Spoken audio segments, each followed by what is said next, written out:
오늘 우리가 함께 볼 하나님의 말씀 야고보서 1장 12절부터 18절까지의 말씀입니다. 야고보서 1장 12절부터 18절까지의 말씀입니다. 신약 성경 야고보서 1장 12절부터 18절까지의 말씀입니다. 한 절 한 절 교독하고 마지막 절은 함께 읽겠습니다. 시험을 참는 자는 복이 있나니 이는 시련을 견디어낸 자가 주께서 자기를 사랑하는 자들에게 약속하신 생명의 면류관을 얻을 것이기 때문이라.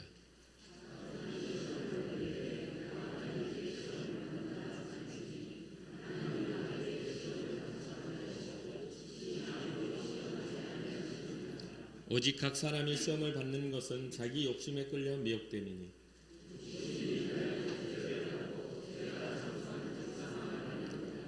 내 사랑하는 형제들아 속지 말라.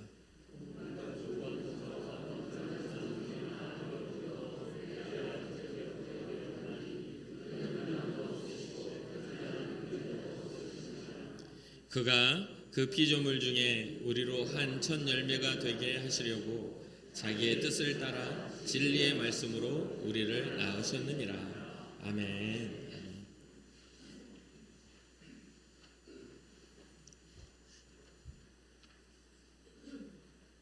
새벽마다 이렇게 열심히 기도하고 있는데 권영수 명예권사님이 오늘 예배 함께 해주시고 이남순 권사님 함께 해주셔서 너무 행복합니다. 지난주에도 우리 이 권사님 오셨지만 우리 권영수 명예권사님이 이렇게 함께 예배할 수 있다는 게 참 놀라운 일인 것 같아요. 많이 아프셨는데 앞으로도 이렇게 함께 예배 계속 할 수 있었으면 좋겠습니다. 아주 오래전에 어떤 청년이 저에게 찾아와가지고 질문을 했습니다. 그때는 이제 저도 20대 중후반에 그런 접어드는 그런 시절이었는데, 전사님, 하나님은 모든 것을 아시죠. 그리고 참새 한 마리도 허락지 않으면 땅에 떨어지지 않는다고 성경에 기록되어 있지 않습니까? 라고 질문을 하는 거예요. 근데 왜 하나님은 최선을 다해서 믿고 산다고 생각을 하는 저에게는 이런 어려움을 생기게 하실까요? 라고 묻는 겁니다. 하나님이 저를 사랑하지 않으시는 걸까요? 아니면 내가 믿고 있는 하나님이 실존하지 않는 가상의 그러한 존재이기 때문에 이러한 일들이 일어나는 걸까요? 라고 묻는 겁니다. 그 청년은 자신에게 일어난 일이 하나님이 자신을 힘들게 하는 것이라고 생각했고, 또는 하나님이 존재하지 않기 때문에 자기의 기도가 응답되지 않는다라고 생각을 했던 것 같습니다. 또 그렇게 생각하고 싶었던 것 같아요. 자신이 원하는 일이 일어나지 않는 이유도 하나님이 자신을 돕지 않으시기 때문에, 하나님이 자기의 그 소원을 알아봐 주지 않고 도와주지 않기 때문에 이러한 일이 내게 일어나는 것이다. 근데 이 청년을 보면요, 이 청년의 배경을 살펴보면 이 청년은 누구나가 부러워할 만한 삶을 살고 있는 청년입니다. 우리나라에서 스카이라고 하는 서울대학, 고려대학, 연세대학 이렇게 되는 스카이라고 하는 대학 중에 연세대를 다니는 청년이기도 해요. 그런데 이 친구가 생각하는 그런 질문에는 그 삶의 배경이 깔려 있습니다. 뭐냐면 이 친구가 좋아했던 자매와 헤어지게 됐어요. 좋아했던 자매를 사귈 때 얼마나 간절하게 기도했겠어요. 이 자매를 내가 사랑하니까 잘 되게 해달라고 했겠죠. 그런데 또 자신을 안전하게 지켜줬다고 생각했던 부모님의 울타리가 무너졌어요. 왜냐하면 이 청년을 이 부모님이 입양해 키웠다는 것을 알게 됐거든요. 한 번도 의심하지 않고 자기의 아버지 어머니라 생각하고 부족함 없이 행복한 가정에 자랐는데 결국은 자기가 입양했다라는 것을 알게 되면서 괴로움이 엄청 막 올라온 겁니다. 중첩이 됐죠. 그래서 그 자신이 굉장히 혼란스러워졌어요. 그의 삶에는 행복보다는 불행이 이 마음속에 자리를 잡게 되었고, 또 자신이 가진 것보다 자신이 가지지 못한 것에 그 시선이 멈추고 말았습니다. 그는 태어날 때 부모님께 자기가 인지하기 전에 부모님께 버림받은 아이긴 해요. 그런데 그가 인지하기 전에 새로운 부모님이 자기를 입양해서 남보다 더 진정으로 사랑하고 남보다 부족함 없이 키우고 또 그의 가정은 예수 그리스도의 복음과 하나님의 말씀을 풍성한 가정에서 입양은 했지만 한 번도 이 청년을 한 번도 의심하지 못할 만큼 누가 봐도 너무 귀하게 키웠어요. 너무 귀남이에요, 진짜. 그러니까 복음뿐만 아니라 그의 삶의 의미까지 생명을 전달해주는 그런 분을 만나게 되었죠. 부족함 없는 물질, 한 번도 부족한 것을 경험해 본 적이 없어요. 부요한 가정. 그러니까 그의 시작은 불행한 가정에서 시작한 거잖아요. 자기 자녀를 버려야 되는 가정에서 시작했지만 그의 인생은 하나님이 그를 버림받지 않을 가정, 부족하지 않은 가정에서 자라게 하셨는데, 이 부분에 대해서 이 친구는 이전에 자기가 알지 못한 불행에 자기 시선이 맞춰진 거죠. 얼마나 헌신적으로 아이를 가르쳤는지 최고의 학원을 보내고 최고의 대학을 보냈습니다. 그리고 지금도 그분들을 제가 얼굴을 기억하는데 장로님 부부예요. 그분들이 얼마나 헌신적으로 이 아이의 성장과 함께 다음 세대의 교사를 지내서 그 아이와 함께 성장했다 할 만큼 헌신적이었어요. 그런데 너무나 불행하게도 이 청년의 마음에는 불행이 자리를 잡고 말았습니다. 그 이후에 이 청년은 그 좋은 머리로 더 나은 생각과 삶의 가치를 추구하고 살지 못합니다. 그가 보는 책은 살인하고 불행을 다루는 그러한 책이나 영화를, 또 영적인 것, 정신적인 것들을, 절망을 다루는 그러한 것들을 탐닉하게 돼요. 참 괴로운 일이죠. 그 좋은 환경 속에서 불행이 자리를 잡으니까 안 좋은 것들만 계속 받아들이고 그것을 계속 묵상하기 시작합니다.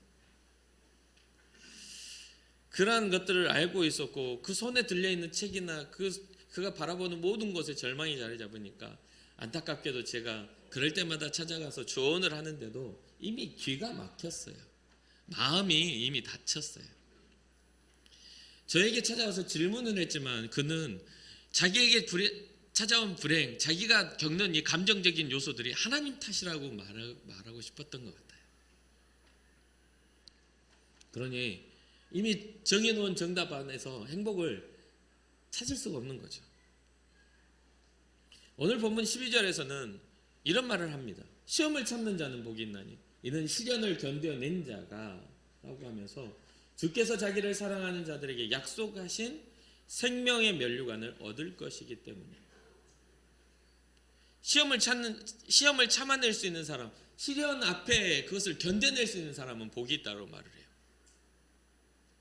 그 시련을 넘어서면 생명의 면류관을 주시겠다.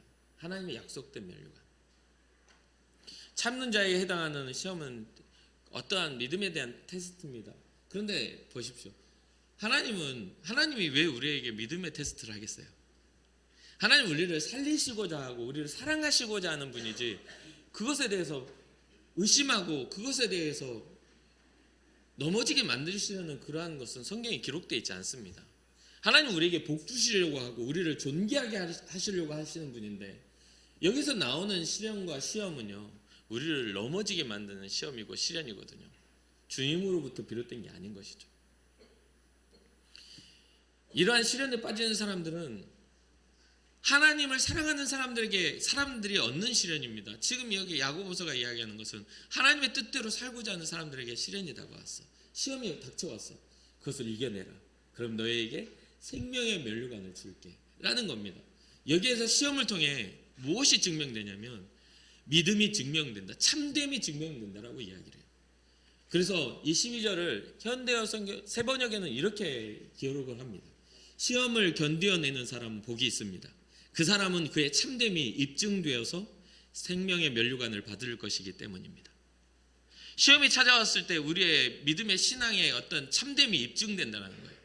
하나님을 진정으로 사랑하는지, 아니면 하나님을 사랑하는 척하는 그냥 명목상의 그런 신앙을 하고 있는지가 시련을 통해서, 시험을 통해서 나타난다는 것이죠. 하나님을 사랑하는 사람들은 이렇게 다가오는 시험을 이기고 견디는 사람들입니다. 히브리서 4장 2절에 보면 세번역으로 이렇게 이야기를 해요. 그들이나 우리나 기쁜 소식을 들은 것은 마찬가지입니다. 그런데 들은 그 말씀이 그들에게는 아무런 유익이 되지 못하였습니다. 그들은 그 말씀을 듣고서도 그것을 믿음과 결합시키지 않았기 때문입니다. 믿음과 결합되지 않는 모든 말씀은 아무런 유익을 우리에게 끼치지 못합니다. 믿음과 결합되지 않는 말씀은 우리로 하여금 시험을 이길 힘을 주지 않습니다. 하나님의 말씀이 우리에게 능력이 되고 하나님의 말씀이 우리에게를 이끌어가게 하시려면 그것을 믿음과 결부시키기를 주님의 이름으로 축복합니다. 신앙자에게 시험으로 다가오는 시련은 통과 지점입니다. 그 결과 지점이 아니에요. 목적지가 아니에요. 그 시험을 통과해야만 주님 앞에 나아갈 수 있는 그러한 은혜가 있습니다. 주님 앞에 나아갈 때, 시험을 통과하고 주님 앞에 나아갈 때 주님 우리에게 생명의 면류관을 주시겠다는 이 약속을 꼭 믿고 끝까지 믿음으로 승리하시기를 주님의 이름으로 축복합니다. 이어서 13절에 나오는 시험은 유혹입니다. 사람이 시험을 받을 때에 내가 하나님께 시험을 받는다 하지 말지니 하나님은 악에게 시험을 받지도 아니하시고 친히 아무도 시험하지 아니하시느니라. 사람이 시험을 받을 때에 어디로부터 비롯된 게 아니에요. 하나님으로부터 시험이 오는 게 아니라고 지금 야고보서는 분명하게 이야기하고 있어요. 그런데 제가 목회자로 살면서 교회에 있으면서 자주 그런 말 들어요. 힘든 일 있으면 아유 시험에 들게 하네. 여러분도 혹시 그런 이야기 해보셨습니까? 꼭 하나님이 시험 들게 하는 것처럼 아유 꼭 시험 들게 하네. 저 권사님이 날 시험 들게 하네. 뭐 저 사람이 날 시험 들게 하네. 하나님이 왜 기도를 응답 안 하셔서 나를 이렇게 시험 들게 하는지 모르겠어. 이렇게 이야기하는 경우들이 있어요. 꼭 하나님이 그렇게 만든 것처럼 말이죠. 시련은 믿음을 통과하는 과정이지만 유혹은요 죄를 짓도록 유도하는 과정입니다. 시험을 딱 닥쳐온 시험은요 그걸 통과해야 되는 거지만 유혹은요 그 시험 앞으로 이끌어갑니다. 우리로 하여금 하나님 앞에서 믿음을 상실하게끔 만드는 그런 과정이에요. 저 괜찮아, 그래도 돼 라고 하면 우리는 하나님의 뜻과 상관없는 곳에 가 서 있는 모습을 보게 되죠. 하나님은 사람이 죄에 빠지도록 불행하도록 사망에 이르도록 유혹하시는 분이 아니라는 것을 분명히 기억하시길 바랍니다. 같은 시험으로 표기되니까 같은 말이 되는 건 아니에요. 하나님은 우리를 선하게 이끄시는 분임을 다시 한번 강조하지만 꼭 기억하십시오. 우리로 하여금 하나님은 영광을 얻게 하시려고 자기 아들을 우리에게 보내주셨다는 것을요. 그러니까 아까 청년이 물었던 것처럼 자신의 불행이 하나님으로부터, 하나님의 방임이나 하나님의 외면으로부터 오는 게 아님을 잊지 말아야 됩니다. 하나님이 나를 그냥 내버려 두시고 나를 지켜주지 않은 것은 하나님 탓이야라고요. 유튜브에 보면 기독교 변증가 이제 작곡하신 기독교 변증가 제커 라이어스가 이런 한 남자의 질문에 대답하는 그런 영상이 나옵니다. 이 질문하는 남자는 자신을 악마의 대변자라고 말하면서 이 제커 라이어스에게 질문을 하죠. 어떤 질문이냐면 어떤 수용소에서 한 남자가 총에 맞아 죽었습니다. 하나님은 왜 그 남자가 총에 맞아 죽는 것을 막지 않은 것입니까? 하나님이 살아계시다면, 하나님이 사랑이시라면 그 남자가 총에 맞는 것을 하나님은 방치해둬서는 안 되는 것이지 않습니까? 라는 질문을 합니다. 살인의 현장을 막지 않는 하나님에 대한 불만이 가득한 목소리죠. 누군가의 삶에 불행이 일어나는 것들에 대해서 하나님이 다 막아주셔야 된다는 그런 말이기도 합니다. 여기에는 자신의 삶에서도 그러한 불평을 가지고 있다라고 배경에 깔려 있는 것이겠죠. 이 질문에 대해 제커 라이어스는 한 가지 전제를 이야기합니다. 이 질문에 대해서 바로 답을 하지 않고 한 가지의 전제를 해요. 하나님이 우리에게 주신 최고의 윤리는 바로 사랑의 윤리이다. 사랑의 윤리이다. 하나님이 주신 이 사랑이야말로 모든 지성과 감정의 절정, 즉 최고의 가치에 놓여 있다라고 말합니다. 사랑은 다른 모든 사람에게 가치를 부여하도록 만드는 일이기에 마땅히 그것은 지켜져야 한다. 수호되어야 한다. 사랑이라는 것이 먼저 전제되어야 한다. 라고 하면서 제커 라이어스가 이어서 그런 말을 합니다. 하나님의 사랑에 대한 것과 하나님의 사랑이 우리에게 자유의지와 함께하였기에 이건 완전해진 거야 라고. 하나님의 사랑이 우리의 자유의지를 존중하였기에 그 사랑은 완전해질 수 있다. 사랑은 구속이 아닙니다. 사랑은 상대방을 억누르는 게 아니라는 거예요.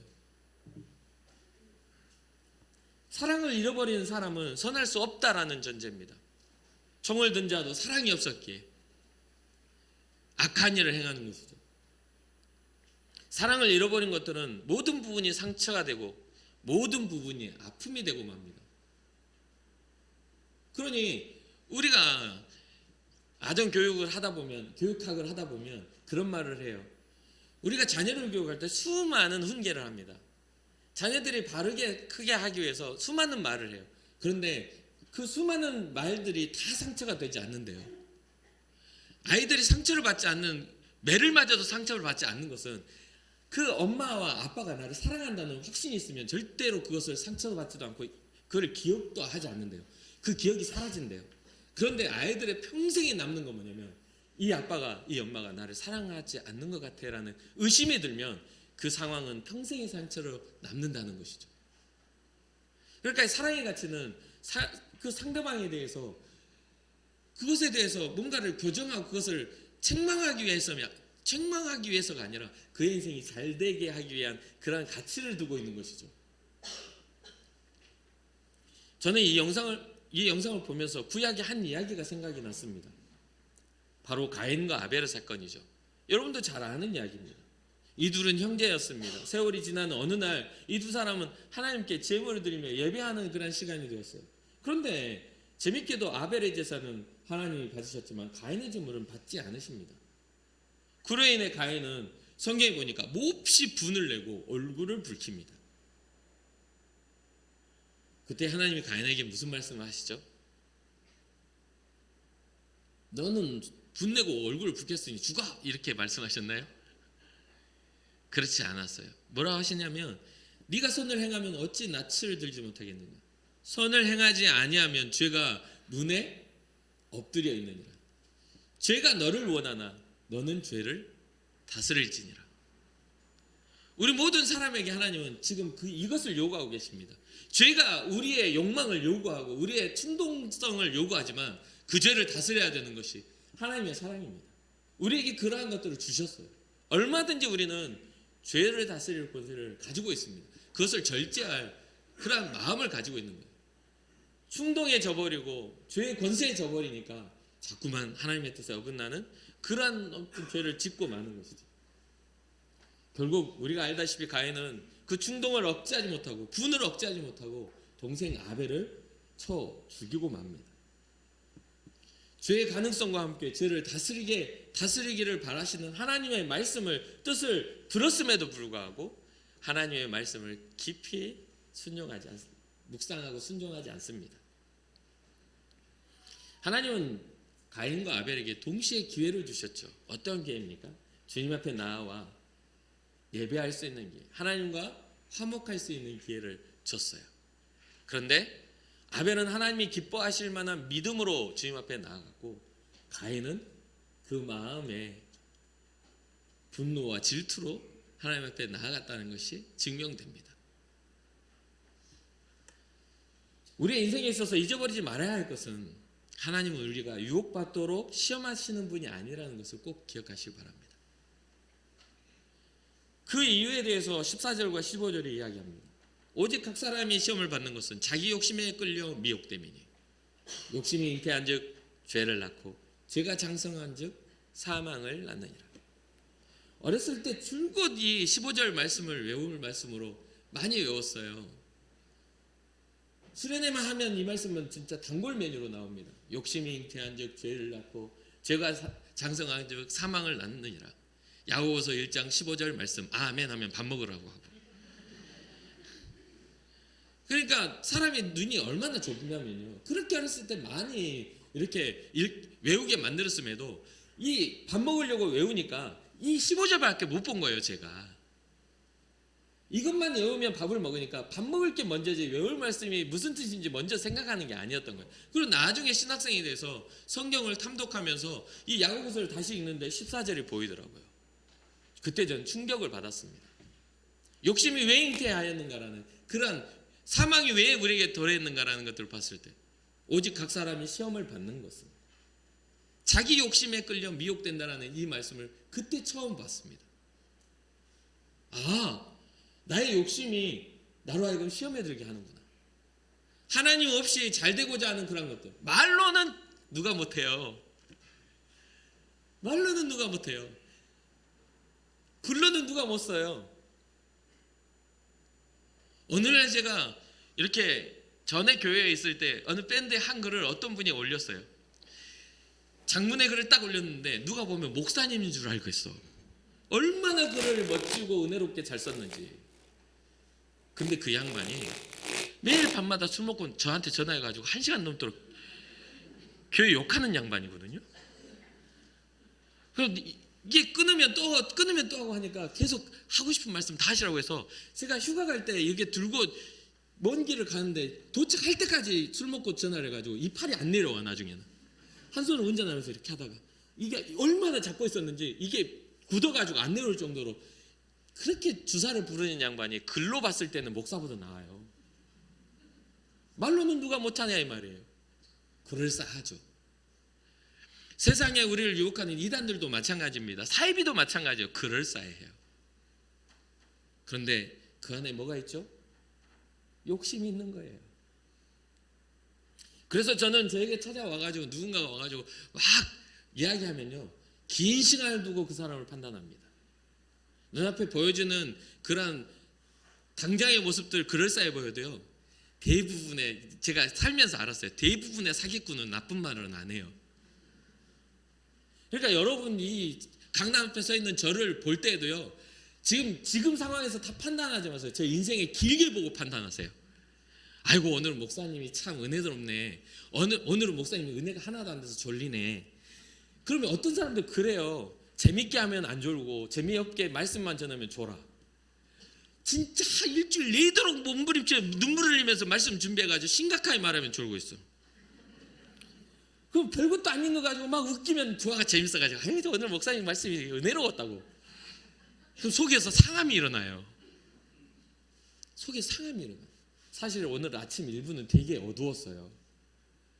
이 말씀을 묵상하면서 제가 일주일 동안 너무너무 괴로운 시간, 이 아침까지 지난 밤을 제가 거의 제대로 잠을 못 자고 나왔거든요. 제대로 잠을 못 잤어요. 그래서 1부는 막 했는데 2부 때는 내가 좀 더 밝게 해야지. 졸고 있으면 안 들으면 무슨 소용이 있어. 혼자 생각하고 올라왔단 말이죠. 그래, 안 졸고 계시니까 기분은 좋네요. 우리가 욕심이 잉태해서 죄를 낳고 죄가 장성해서 사망을 낳는 일에 자기 욕심에 이끌려 미혹된다는 걸 꼭 기억하시기 바랍니다. 우리가 시험을 받는 것은 우리의 욕망이 하나님의 뜻에서 벗어나기 때문에 그래요. 이게 아담과 하와의 선악과 사건이지 않습니까? 죄의 모양은 똑같고 죄의 요구는 똑같아요. 하나님이 없는 곳에서 은밀하게 하나님의 법을 거스르라고 말한다는 거죠. 그러면서 뭐라고요? 네가 세상의 중심이잖아. 네가 세상의 주인공이잖아. 너를 대체할 사람은 없잖아 라고 말을 해요. 그런데 좀 더 크게 눈을 열어 여러분 마음을 열어 보십시오. 분명히 여러분들이 세상의 중심이고 여러분들의 가치는 생명의 가치는 대단합니다. 그러나 그 생명의 주관자는 하나님이세요. 생명의 주인, 생명의 주권은 하나님께 있어요. 우리가 아무리 몸부림치고 잘 살려고 해도 주님이 우리를 버리시면 우리는 망해요.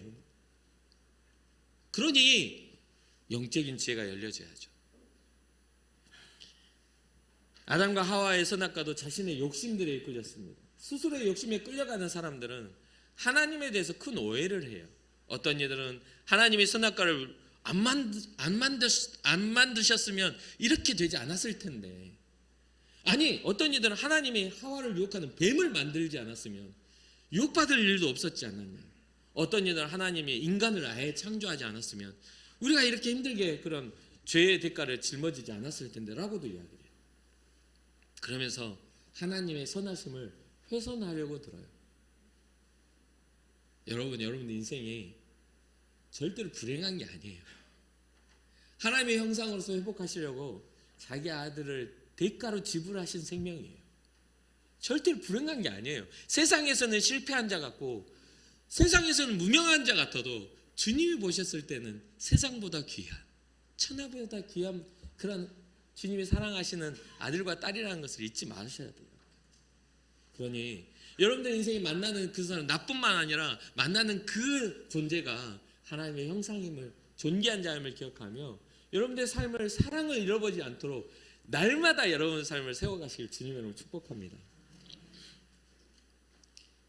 죄의 유혹을 받는 사람들은 하나님의 뜻보다 자기의 욕망에 집중된 해석으로 하나님의 사랑에 대해서 의심하고 거절합니다. 내가 원하는 방식이 아니라는 거죠.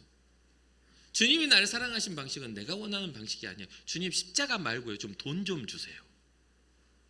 주님의 십자가 말고 나에게 명예 좀 주세요. 주님의 십자가 말고 그거 말고요, 나에게 좋은 관계를 주세요. 주님이 사랑하는 건 당연한 것이고요, 나머지 다 주세요. 그래야 사랑하는 거지. 내가 어떻게 살든지 용서해 주세요. 내가 아주 거지같이 살아도 왕처럼 대해주세요. 이런 심보를 가지고 산다는 거죠.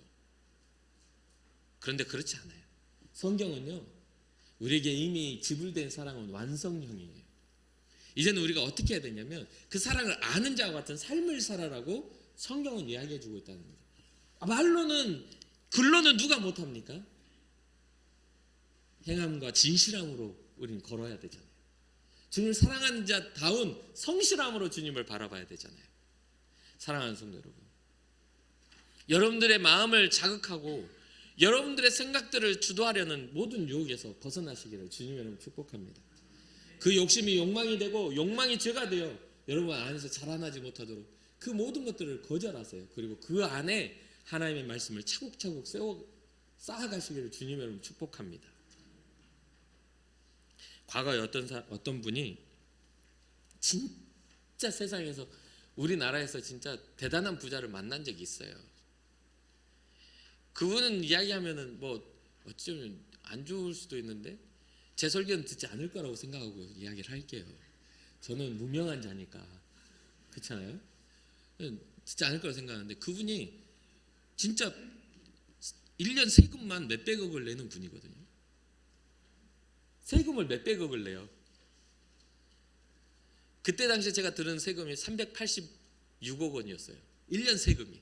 엄청난 부자인 거죠. 근데 그분이 저를 만나고 또 저와 함께하는 그런 팀을 만나면 그때는 전도사예요. 전도사님 자주로 오세요. 제가 목회자를 대접할 때는 제가 제 돈을 제한하지 않고 씁니다. 자주로 오셔야 저도 맛있는 거 먹죠. 그렇게 이야기하는데 자기 자신을 위해서는 2만 원도 안 써. 그렇게 부자인데도 그게 하나님 앞에 자기가 생명으로 얻은 물질의 가치라고 하면서, 그래서 제가 그분하고 한 긴 시간 동안 한 몇 년간을 이렇게 함께 사역하고 함께 동역한 적이 있어요. 그런데 재미난 건 뭔 줄 아십니까? 세월을 갈수록 바뀌어요. 태도가. 하나님 앞에 품었던 그런 것들이 힘겨움에서 정말 자기 인생의 바닥에서부터 올라와서 부를 쌓기까지 굉장한 고난이 있었는데 딱 고난이 지나가고 부가 쌓여지기 시작하니까 1년과 2년과 3년과 4년이 흘러갈수록 사람의 태도가 달라져요. 그런 걸도 우리는 변화라고 하지 않고 변질이라고 말합니다. 생명을 걸어서 얻은 그거를 지키기 위해서, 그 가치를 위해 쓰기 위해서 섬 곳곳을 다니면서 자기가 도와줘야 할 목회자들을 찾고 이랬던 사람이 점점 그런 빈도수가 줄어들어 가는 거예요. 유통기한이 있는 거죠. 그러면서 그분과의 관계가 멀어지게 됐습니다. 집사님, 함께하기 어려울 것 같아요 라고요. 욕망은요 점점 확장합니다. 죄도 확장하고 성장해요. 성장해서 어떻게 되냐면 사망에 이르게 만들어요. 우리나라의 속담에 그런 말이 있죠. 바늘 도둑이 소도둑 된다. 처음에는 별거 아닌 것 같은데 나중에는요 당연하게 그 일을 하고 있어요. 더 커져 있어요. 확장을 해오고 성장을 해오고. 하나님에 대한 의문도 마찬가지입니다. 품을 수는 있죠. 우리가 존재하기에 가능한 일이고 마음껏 의문을 표현하는 것도 하나님이 허락한 자유가 있기에 가능한 거잖아요. 그런데 그 존재와 자유를 우리는 방종으로 사용할 때가 많다는 거죠. 하나님에 대한 의심요. 우리가 의심한다고 하나님의 권위와 권세가 훼손될까요? 절대 그렇지 않아요. 여러분들이 소리를 지르고 하나님에 대해서 원망을 해도 절대 하나님의 권세와 권위는 훼손되지 않아요. 남는 건요, 심판밖에 없어. 그럴 만한 가치가 있다고 여기시나요? 저는 제 스스로도요, 항상 죄송스럽고 감격스러운 것은요, 하나님, 저는요 별거 아닌데 왜 이렇게 사랑하셨습니까? 왜 지금도 오늘도 사랑을 부어주십니까? 저 별거 아닌데. 별거 아니에요. 여러분들이 저를 부정하면 저는 아무것도 아닌 거잖아요. 그렇잖아요. 저 목사는 별거 아니야. 뒤에서 욕해도 저 아무것도 아닌 거예요. 저 그냥 그런 존재인 겁니다. 그런데 하나님은요, 저를 그렇게 가벼이 대하지 않으시고, 내가 너를 지명하여 불렀나니 너는 내 거야. 아버지라 나를 아버지라 부를 권세를 너에게 주었단다. 그래서 오늘 아침에도 저는 하나님을 아버지라 몇 번을 불렀어요. 아버지. 아침 일찍 나와가지고 끊임없이 주의 이름을 부르는 그 아침이, 이 새벽이 너무 행복합니다. 여러분 어떠신가요? 여러분들의 가치가 불행이 먼저 보이는 건가요? 하나님의 받은 그 은혜가 먼저 보이시나요? 불행은 작아요. 은혜는 크거든요. 그러니까 큰 걸 바라보세요. 옥의 티를 보지 말고 옥을 보세요. 하나님이 우리를 얼마나 아름답게 하였는지. 야고보는 이런 죄의 유혹에 대해서 속지 말라고 말합니다. 16절이에요. 내 사랑하는 형제들아, 속지 말라. 온갖 좋은 은사와 온전한 선물이 다 위로부터 빛들의 아버지께로부터 내려오나니 그는 변함도 없으시고 회전하는 그림자도 없으시니라. 우리 주님이 우리에게 좋은 걸 주시려고 하는 것은요, 한 번도 바뀐 적이 없어요. 그런데 여러분 잘 생각해 보세요. 우리의 모습과 우리의 감정이 바뀌어 있는 거 아닙니까? 사춘기 겪는 자녀를 보니까요, 그 하나님 마음이 이해가 됩니다. 이해가 돼요. 아니, 어제 같고 그제도 같고 1년 전도 같은데 이 아이만 달라져. 뭐가 그렇게 불만인지 모르겠어. 똑같은 밥을 먹이고 똑같은 사랑을 주고 똑같은 따뜻함으로 품어줘도요, 싫어! 이리 와봐.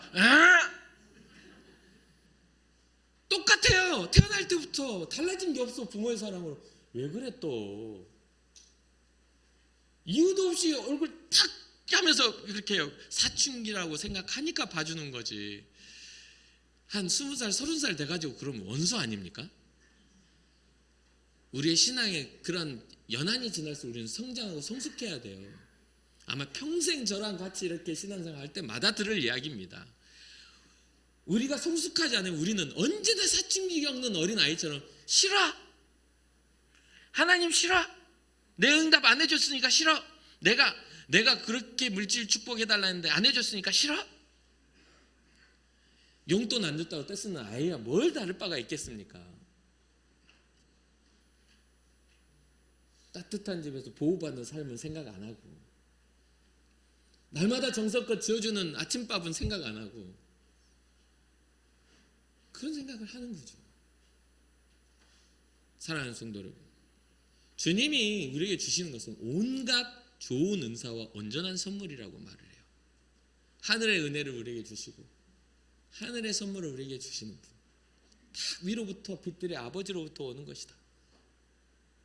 그러니 그는 여전히 변함없어. 여전히 그는 회전하는 그림자도 없이 우리를 지키시는 빛 되신 하나님. 주님은 변하지 않는데 우리가 변하고 있다는 거예요. 우리의 욕망이 자꾸 주님 앞에서 뒷걸음질 치게 하고 주님을 보지 않게 만들려는 그런 모습도 있다는 거예요. 그럼에도 불구하고 18절에 뭐라고 하냐면요, 그가 그 피조물 중에 우리로 한 첫 열매가 되게 하시려고. 와, 세번여인 이렇게 말합니다. 그는 뜻을 정하셔서 진리의 말씀으로 우리를 새롭게 낳아주셨습니다. 그리하여 그는 우리를 피조물 가운데 첫 열매가 되게 하셨습니다. 성경은 첫째에 대해서 굉장히, 하나님은 이 장자와 첫째에 대해서 굉장히 큰 의미를 부여하십니다. 모든 것의 첫 번째는 내 것이라고. 그렇게 이야기를 하세요. 그러면 우리는 첫 열매가 되었으니 누구의 것입니까? 하나님의 것입니다. 하나님의 소유를 삼으시려고 하나님은 여전히 우리에게 일하고 계시다는 거예요. 그래 사랑하는 성도 여러분, 여러분들의 삶에 찾아오는 모든 유혹이나 우울한 감정이나 또 불행한 마음들 다 거절하십시오. 우리는 하나님의 자녀입니다. 오늘도 우리는 하나님을 아버지와 부를 수 있는 그런 특권을 가진 자들이에요. 진짜 지난 밤, 어젯밤에 정말 마음이 정말 안 좋았어요. 정말 밤새도록 아내가 위로를 하고 목사님 힘내세요 할 만큼 제 마음이 굉장히 안 좋은 그 밤을 보냈습니다. 정말 복잡한 밤을 보냈어요. 근데 어떤 그런 저의 욕망이나 어떤 욕심을 이루기 위한 그런 게 아니라 너무 안타깝고 괴로운 밤이었습니다.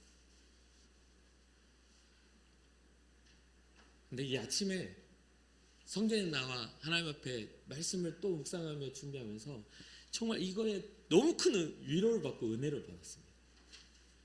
사랑하는 성도 여러분, 우리는 우리의 뜻대로 모든 게 다 이루어지지 않아요. 분명히 믿는 사람들의 삶에도 어려운 일이 생깁니다.